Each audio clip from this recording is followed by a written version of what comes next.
हे जग जननी संकट हरनी हर बरनियास के दिया हो हरे बोलवनी तू आ जमाई स्वर में समा जा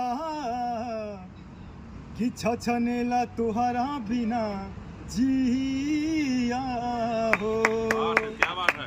भक्त माइक दरबार में गइल बा करम भैया बड़ा आशा विश्वास लेके कैसे कहलस कैसे हर आँख के आंसू मन के निराशा सारा निदान वही आंचल में मैहर भवानी चाहे वैष्णो देवी गंगा तट विंध्याचल में मैहर भवानी चाहे वैष्णो देवी गंगा तट विंध्याचल में जब देवे लागी माई झोली छोटी पड़ जाई भक्ति में विश्वास करा जीवन सुख से भर जाई झूठे न लंबी लागल कतार बाहो झूठे न लंबी लागल कतार बाहो कलकत्ता से हिमाचल में मैहर भवानी चाहे वैष्णो देवी गंगा तट विंध्याचल में। नाम बता बहुत सच्चे दरबार की